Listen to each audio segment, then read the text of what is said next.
Hello, listener. I am glad you found your way back here. Put the day down. You don't need it anymore tonight. Come closer to the fire. There is a story waiting, somewhere quiet enough to finally sleep. And if the story kept you company tonight, there is a chair here for you whenever you want to come back. Subscribe only if you feel it was worth the climb. No obligation. The fire will be kept either way. Somewhere tonight, a lantern is burning for you.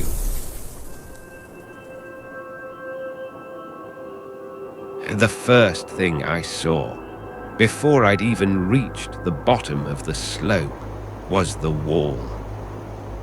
Not a whole house, a wall, standing alone in a field so green it looked wet, with a hole torn through the middle of it big enough to walk a horse through, and the stone around that hole scored with marks. I stopped mid-step to look at properly, long, deep raking marks, 4 and 5 together, set into old stone the way you'd set claws into soft bread. I have seen broken buildings before. Weather breaks them. Time breaks them.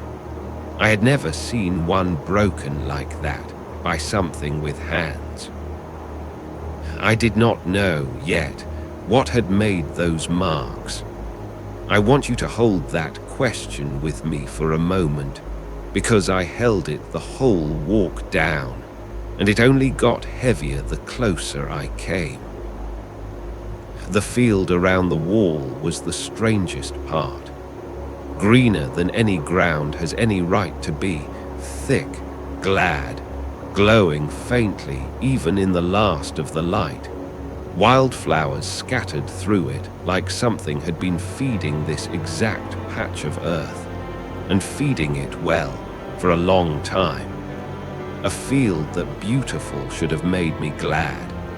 Instead, standing at the edge of it with that torn wall in front of me, I found myself asking a much colder question. What had this ground been eating to grow like that?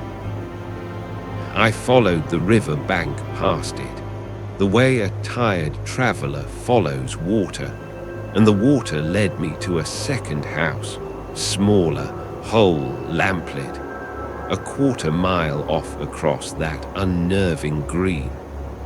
And before I had taken 3 steps toward it, a voice spoke behind me in the dark, careful and low, the voice of a man who has learned not to startle things at night. "You'll not want to sleep in there, mapmaker," he said. "Not that house, not anymore." I turned, and there was an old farmer standing a respectful distance off, lantern in his hand, the kind of weathered, sun-marked face that comes from a whole life spent outdoors and not minding it. He had the look of a man who had been waiting for someone to walk down off that ridge for longer than he would say out loud. He nodded toward his own house, a smaller one, whole and warm-lit, a quarter-mile off across the green. "Come on," he said. "Sit by my fire instead. There's tea, and there's a story that goes with this field, if you want it. Most travelers do, once they've seen the wall." I went with him. Of course I went with him. A folded map and an empty evening are not enough to keep a man standing in front of a broken wall once someone has offered him tea and an explanation. His house was small and plain and good, the kind of room that smells like wood smoke and old butter, and has clearly held the same chair in the same corner for 30 years. He sat me down near the hearth, put a cup in my hands, hot, dark, good, and settled himself across from me with the particular slowness of an old man arranging himself for a story he has told before and will tell again, because the field outside makes him. He looked at the fire for a while before he started. Then he said, "You noticed how green it is out there. Everyone notices. I'll tell you plain, since you're not from here and you'll be gone by morning, it's that green because of what's still feeding it." And then he told me. There was a night, he said, though by the time any of this happened, he'd long stopped thinking of himself by that word. He'd been raised in this valley alongside a girl, not kin, just raised together, the way children sometimes are when two families share a hard season and never quite stop sharing afterward. They grew up the way grass and water grow up alongside each other, each one shaping the other's path without either one trying to. By the time they were grown, there wasn't a soul in this valley who thought of one of them without the other following close behind in the thought. They took an oath to each other, the old man said, not a marriage oath, something older than that, and in some ways heavier, a companion's oath, the kind two people take when they've already decided, long before either one says it plainly, that they intend to belong to each other's lives, whatever shape those lives take. I remember the day they swore it. Everyone in the valley does. It was the same day. He stopped there, just for a breath. The kind of stop a man makes when he has caught himself about to say more than he meant to.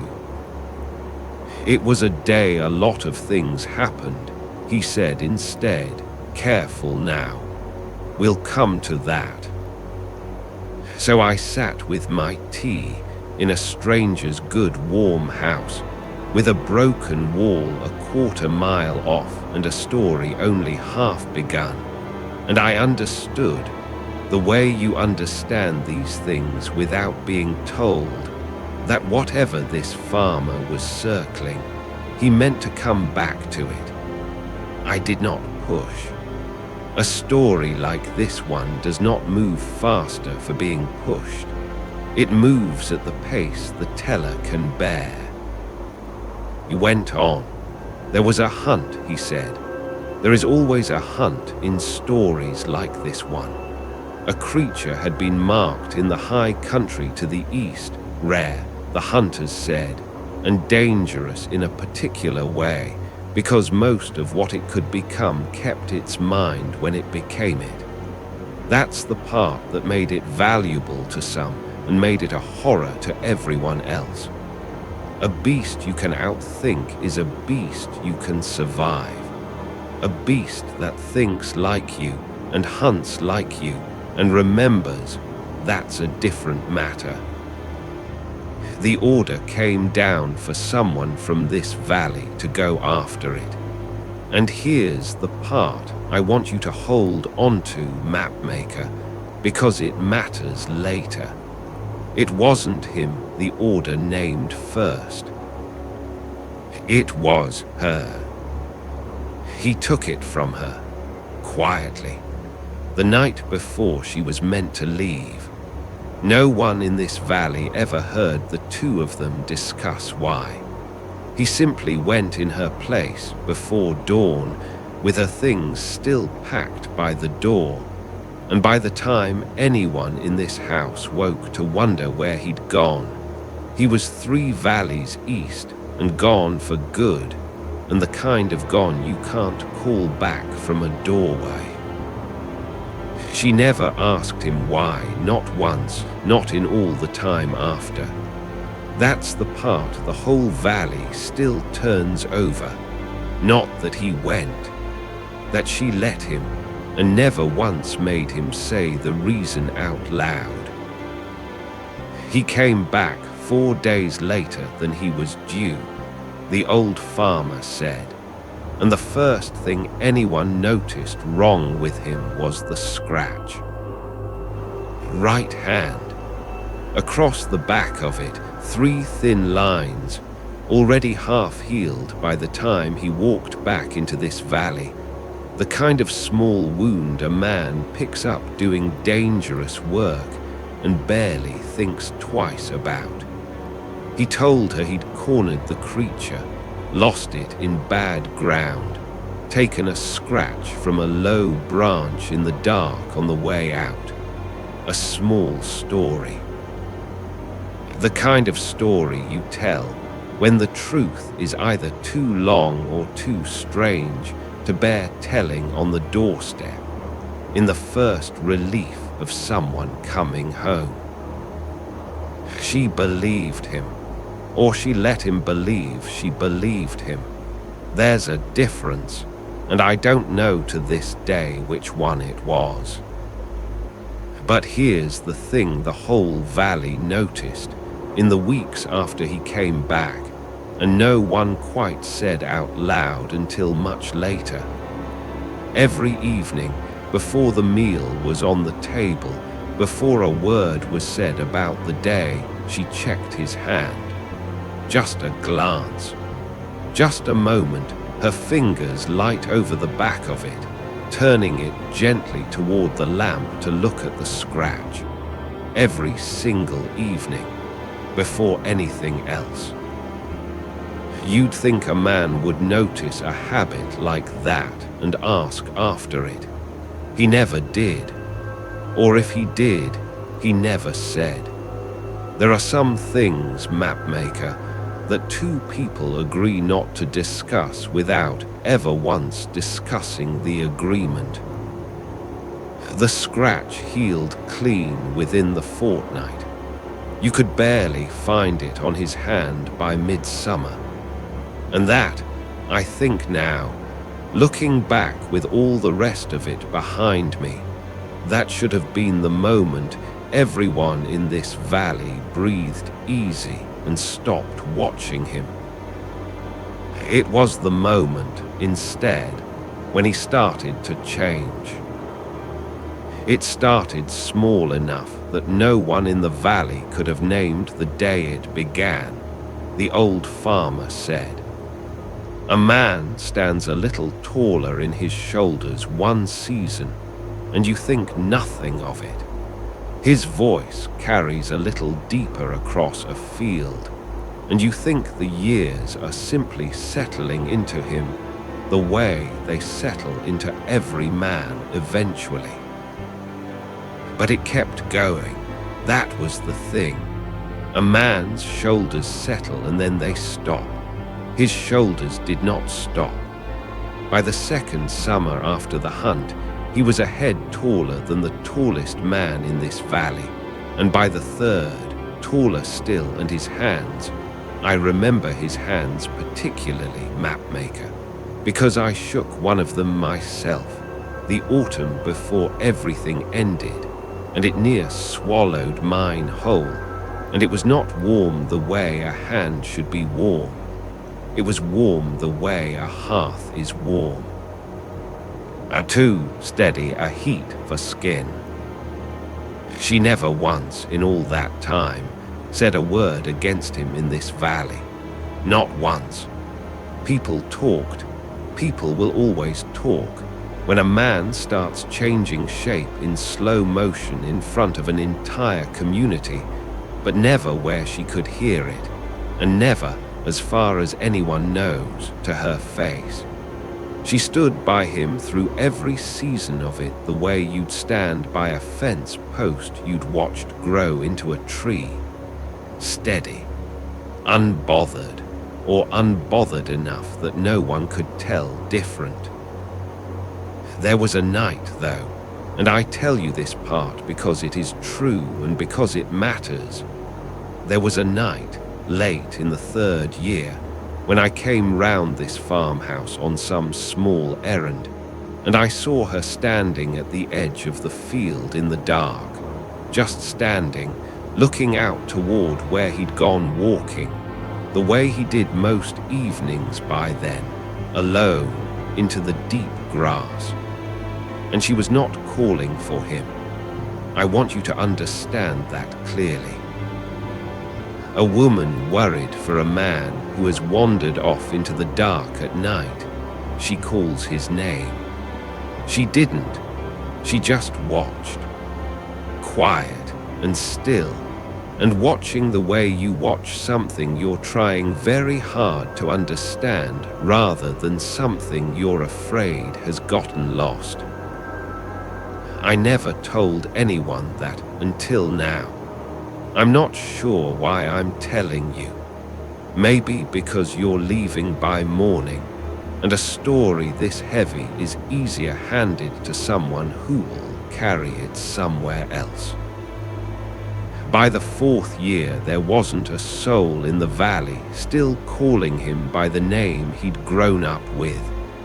People would catch themselves starting it, the first sound of it in their mouths, and stop, and say something else instead. He stopped again, the old farmer. Caught himself the way he had at the fire the first time, mid-name, mid-breath, and you could hear, even in that small catch, what it cost him to swallow it back down. He looked at the flames a moment. The monster, he said instead, quiet. That's what this whole valley settled on calling him by the end. Not cruel, exactly. Just true by then, and easier on the tongue than the name underneath it, which had started to feel like calling out to someone who couldn't quite hear you anymore. The field started greening up strange in the 5th year, the old farmer said, and that's the part hardest to explain to a stranger, because it sounds like a blessing if you say it plain. The grass got taller, thicker. The flowers came up in places they'd never grown before, and stayed later into the autumn than any of us could remember flowers staying. Anyone riding through who didn't know this valley would have called it the most beautiful country they'd ever crossed. You came down off that ridge same as they would have, and you thought the same thing. I could see it on your face when you walked up. Everyone does. But we knew by then what the green was feeding on. We didn't speak about it directly. You understand by now that there was a great deal in this valley people had stopped speaking about directly, but everyone had quietly worked out the same dread arithmetic. Whatever he was becoming was leaving something behind him when he walked the fields at night. Some trace, some shedding, something the ground was taking up gladly and turning into green. The most beautiful grass any of us had ever stood in, and not one soul in this valley could walk through it any more without a small, cold feeling at the back of the neck. She kept living in that farmhouse the whole time, right up until the end.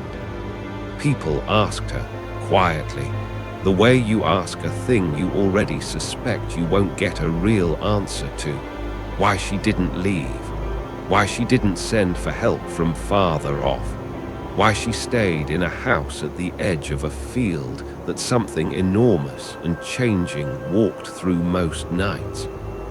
And she only ever said one thing back, the same thing every time. And she said it gently enough that no one ever pushed past it. She said, "He hasn't left me yet. I'm not leaving him."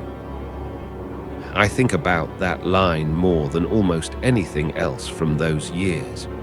He hasn't left me yet. Not he hasn't hurt me yet. Not he's still himself. Just he hasn't left. as if the thing she was watching for, the thing she was actually afraid of, was never the size of him, or the strength of him, or what he might do in a bad moment. It was the leaving.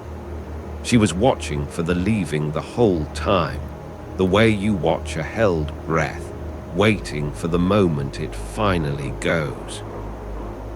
I'll tell you something else, and then we'll come to the end of this, because I can feel the night getting on, and a story like this one shouldn't be the last thing in a tired traveler's ears before he sleeps, except that it has to be this once, because you walked up to that wall, and you'll want the rest before you can rest yourself.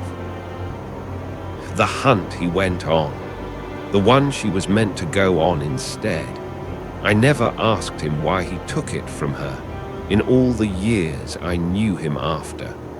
Nobody did, but I've turned it over more nights than I can count, sitting right where you're sitting now, and I've come to believe the answer was never complicated at all. I think it was the simplest reason there is, and the hardest one for either of them to ever say plainly to the other. And we'll get there. Drink your tea. There's more yet. The end of it came on a night not so different from this one, the old farmer said. Clear sky. Good moon.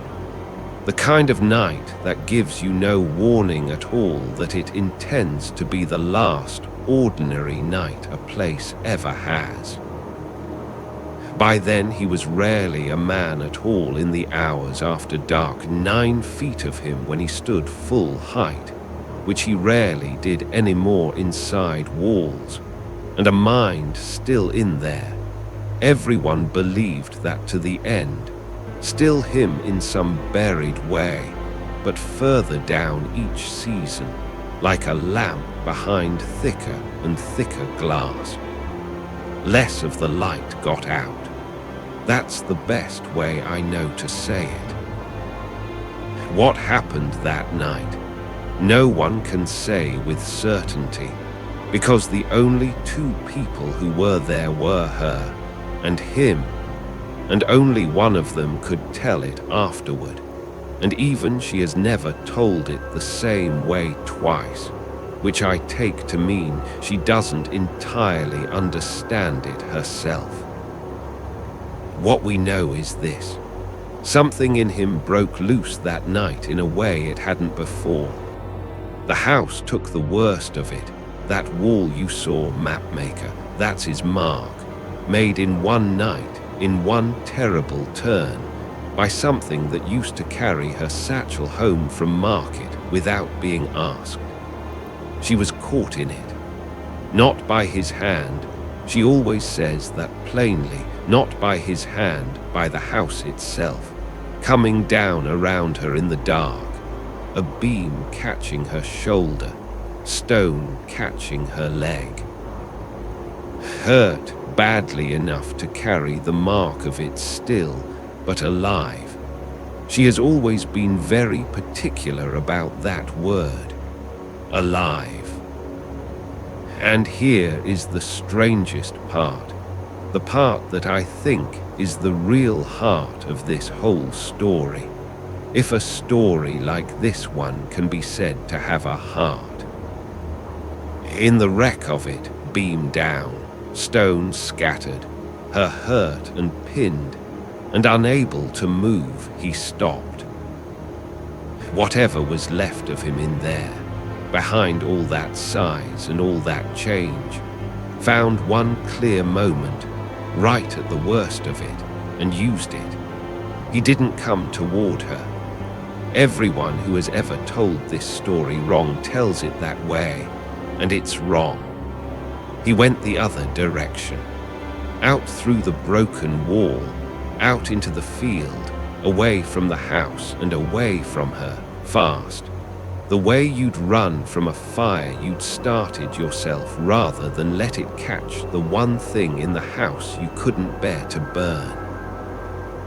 She told me once, only once, and never again after, that she heard him make a sound on the way out.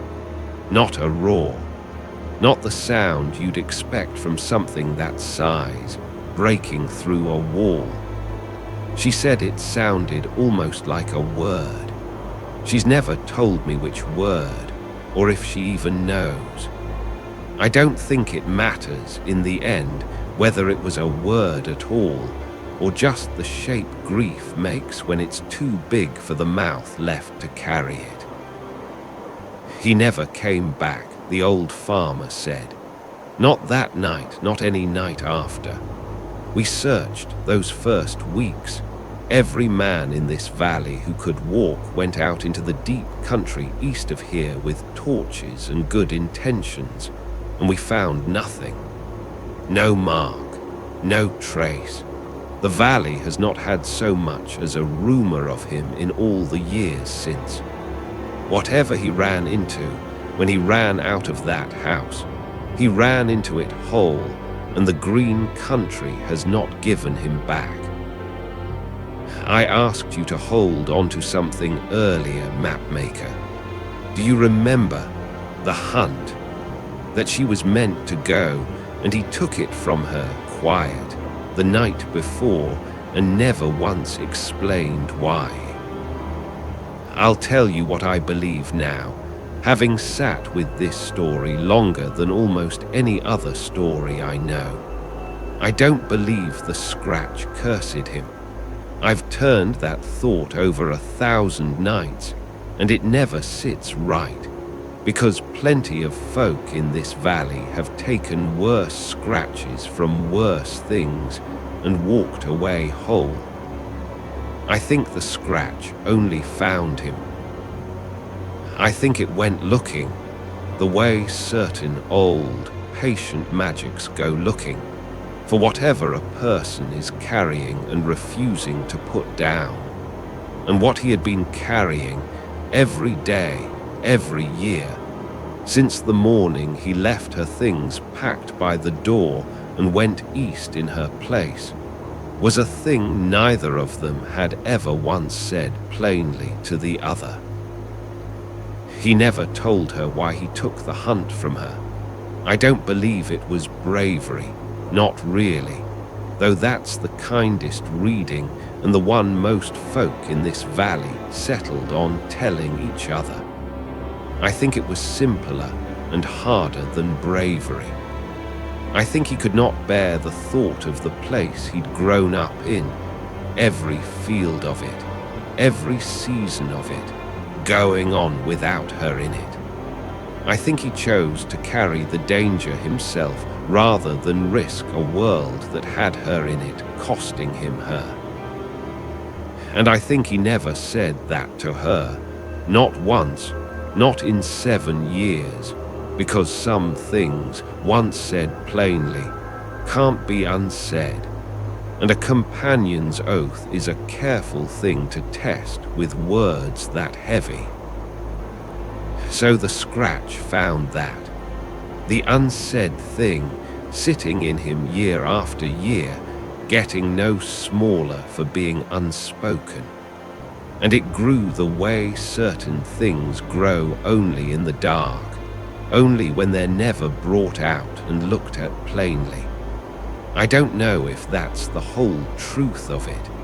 I'm an old farmer, not a scholar of old magics. But I've watched this valley's green get greener every year since, and I've watched her keep living at the edge of a field that something enormous once ran through and never came back from. And I have never once heard her say a single bitter word about any of it. Not one, in all these years. And here is the last thing, Mapmaker, and then I'll let you sleep, because the night is far along now, and you've a long road still ahead of you tomorrow. She still checks. Some evenings, not everyone, not anymore, but some, she walks out to the edge of that field at dusk, same as she used to watch from when he was still walking it himself. And she stands there a while, looking out toward the deep east country where the searching parties never found a thing. I asked her once, gently, what she was looking for.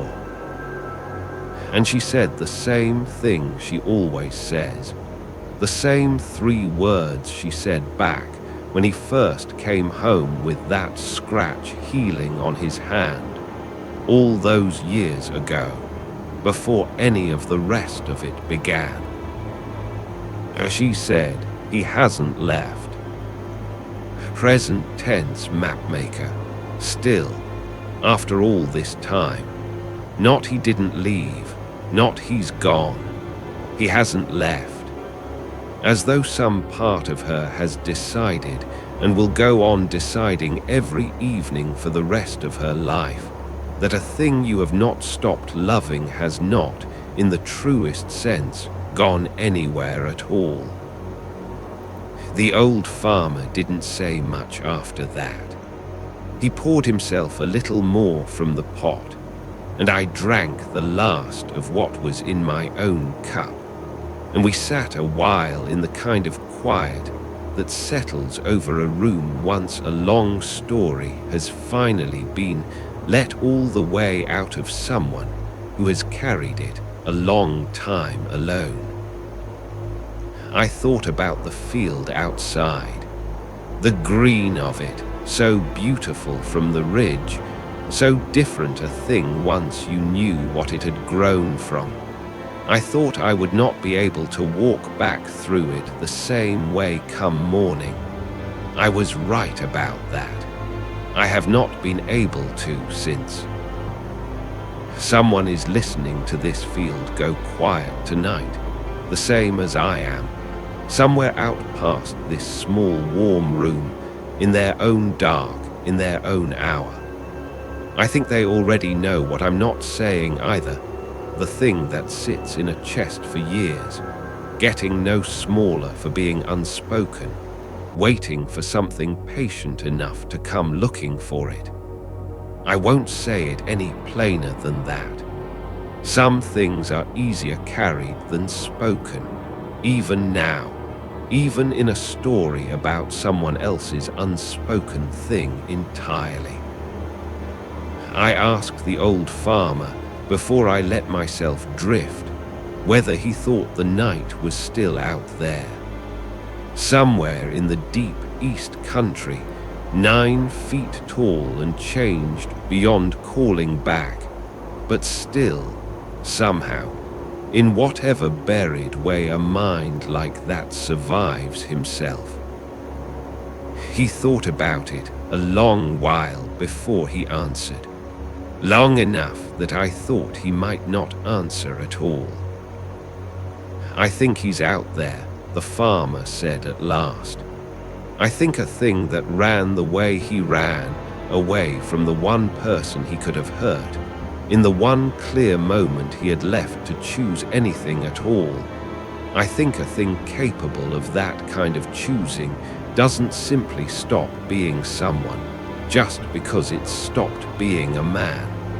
I think he's out there, changed past all recognizing, but out there, not gone the way gone usually means.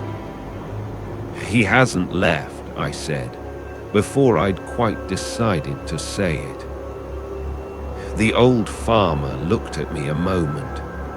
Then he nodded, slow, and said nothing else, and we let the fire burn down between us the way fires do when a story has finished saying everything it came to say.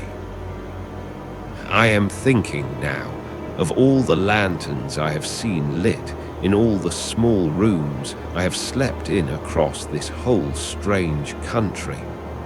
There was one in this room too, hanging by the door, lit when I arrived and burning still. I asked the old farmer near the end whether he kept it lit every night out of habit, or whether it meant something particular. He said she lights it every evening before she walks out to the field's edge. Says it's so that if anything out there in the dark ever does decide to come home, it'll see a warm window from a long way off and know it's still welcome to walk through the door. Somewhere tonight, a lantern was burning. For me, for someone. It was the same lantern